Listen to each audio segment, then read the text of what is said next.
Hello and welcome to your Advanced Java Programming course, and in this video we are going to practice using the scanner. Before we begin, we have to first import the packages containing the utilities that the scanner will use.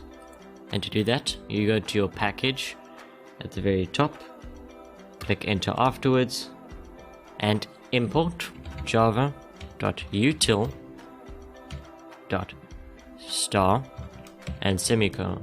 What this will do is import everything in the utilities package, allowing you to use the scanner.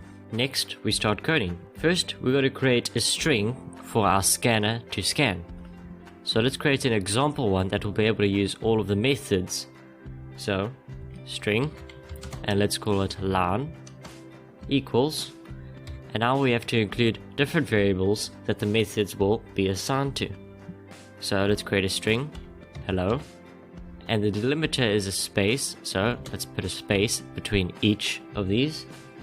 Next we have an integer, so let's put 45, another space, and we need a double, so let's try 5.2, another space, and now we need a boolean, so let's put true.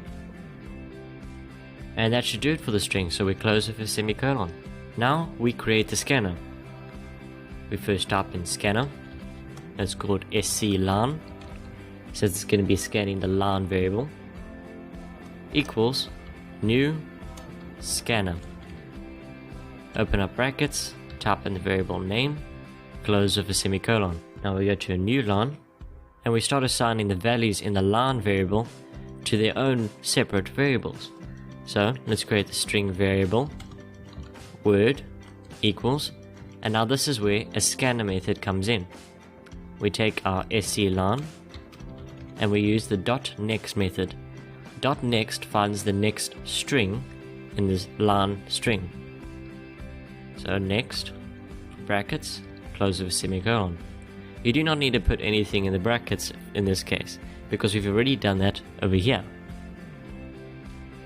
Now we create a integer variable to put the int value in. So int num equals scLine dot next int, brackets, close a semicolon. And now we're going to do it for the double and the boolean as well. So double num2 equals scLine dot next double, close of a semicolon, boolean test equals scLine dot next boolean, close of a semicolon. And now, as I mentioned in the previous video, we have to close our scanner now that we have finished using our methods. So scLine dot close. And just so you can see if the scanner is working properly, we type a output line that will include all the variables. So word, and let's create a new line between each variable, \n plus num \n plus num2 plus \n plus test. And if our scanner has worked correctly, it should print everything out perfectly. So let's run the program. And as you can see, everything has been sorted into their respective variable. There are no spaces before and after, as the scanner has learned to exclude these. So we have our string, integer, double, and our boolean variable. So this can save us a lot of code when it comes to scanning data. So now let's create a JOption pane dialog that the user can input their name and age, and then use the scanner to get those values. So let's remove the following over here. We'll still use these two lines. Let's remove the output. And now let's create a JOption pane. Dialog. Enter in name and age. Let's make that the full name, so I can show you how the next works. We now go to our methods. Now let's create a variable for the first name, so string first, equals sclan dot next, and this will find the next string. And now we go to our second name, string second equals sclan dot next. This is the sequencing of the next in the sclan. It will go past the first string as it's already been found using the next method over here, and it'll go to the next string, which is this method over here.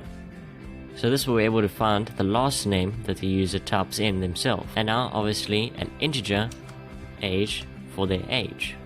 sclan dot next int. Let's create an output. So first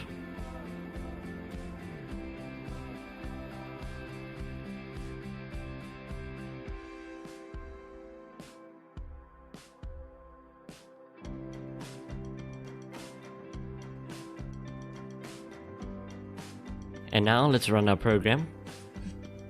It's going to ask me to enter in a full name, so Joe Blogs 30. And as you can see, the sequencing has worked correctly. It doesn't have Joe twice or blogs twice. It has each string, and it has the age printed out as well. So our output is correct. This is how to use a scanner to scan a single line. In the next video, I'm going to show you how to change the delimiter for a scanner.